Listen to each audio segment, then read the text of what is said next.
ये खबर KR मंगलम university द्वारा प्रस्तुत की गई है।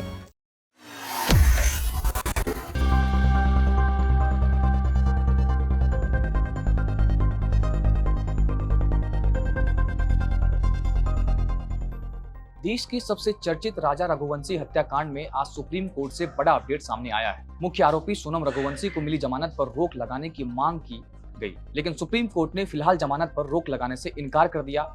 हालांकि कोर्ट ने इस मामले में कई अहम टिप्पणियां भी की। आखिर सुप्रीम कोर्ट ने क्या कहा, मेघालय सरकार की दलील क्या थी और अब इस केस में आगे क्या होगा, आइए पूरी खबर विस्तार से जानते हैं। नमस्कार, आप देख रहे हैं दैनिक जागरण और मैं हूं आपके साथ साहिल जायसवाल। राजा रघुवंशी हत्याकांड ने पूरे देश को झकझोर दिया था। इस मामले में राजा रघुवंशी की पत्नी सोनम रघुवंशी मुख्य आरोपियों में शामिल है। जांच एजेंसियों का आरोप है कि पति की हत्या की साजिश रची गई थी, जिसके बाद इस मामले ने राष्ट्रीय स्तर पर सुर्खियां बटोरी। अब इस मामले में सुप्रीम कोर्ट में मेघालय सरकार की ओर से सोनम रघुवंशी को मिली जमानत को चुनौती दी गई। सुनवाई के दौरान जस्टिस MM सुंदेश और जस्टिस शील नागू की बेंच ने कहा कि प्रथम दृष्टया वे जमानत पर रोक लगाने के पक्ष में है, क्योंकि ऐसा मामला नहीं है जिसमें सोनम को गिरफ्तारी के आधार पर न बताए गए हों। हालांकि कोर्ट ने यह भी स्पष्ट किया कि चूंकि वह पहले ही जमानत पर बाहर है, इसलिए वह आदेश को पलटने के पक्ष में नहीं है। क्योंकि यह मामला ट्रायल के दौरान तय किया जाना है, उन्हें जवाबी हलफनामा दाखिल करने दिया जाए। कोर्ट ने इस बात पर भी ध्यान दिया कि उन्होंने कुछ समय पहले जेल में बिताया है। सुनवाई के दौरान सुप्रीम कोर्ट ने एक बेहद अहम सिद्धांत भी दोहराया। कोर्ट ने कहा कि अपराध चाहे कितना भी गंभीर क्यों ना हो, यह ध्यान में रखना होगा कि जमानत नियम है और जेल अपवाद। अदालत ने आगे कहा, हाई कोर्ट ने जिस तरह से इस मामले को देख रहा है, उसे लेकर हमें कुछ आपत्तियां हैं।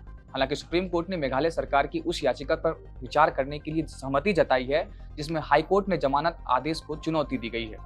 सुप्रीम कोर्ट ने सोनम रघुवंशी के वकील को निर्देश दिया है कि वे मेघालय सरकार की याचिका के जवाब में काउंटर एफिडेविट यानी जवाबी हलफनामा दाखिल करें। इस मामले की अगली सुनवाई अगले गुरुवार को होगी, जहां दोनों पक्षों की ओर से दलीलों को आगे विचार किया जाएगा। वहीं सुनवाई के दौरान सॉलिसिटर जनरल तुषार मेहता ने कोर्ट को बताया कि हाई कोर्ट ने सोनम रघुवंशी की जमानत को इसलिए दी थी क्योंकि गिरफ्तारी के पूरे आधार नहीं बताए गए थे। उन्होंने कहा कि ऐसा इसलिए हुआ क्योंकि जिस धारा के तहत कार्रवाई की गई थी उसके उल्लेख में टाइपिंग की गलती हो गई थी। तुषार मेहता ने यह भी आरोप लगाया कि सोनम के फरार होने की आशंका थी। अब इस मामले में सबकी निगाहें अगले गुरुवार की सुनवाई पर टिकी हैं। देखना होगा कि मेघालय सरकार की चुनौती पर सुप्रीम कोर्ट क्या अंतिम रुख अपनाता है। फिलहाल सोनम रघुवंशी को मिली जमानत बरकरार है, लेकिन इस बहुचर्चित हत्याकांड की कानूनी लड़ाई अभी भी जारी है। बाकी इस खबर पर आप क्या सोचते हैं, आपकी क्या राय है, हमें कमेंट सेक्शन में जरूर बताएं। देश और दुनिया की तमाम खबरों के लिए देखते रहें दैनिक जागरण। नमस्कार।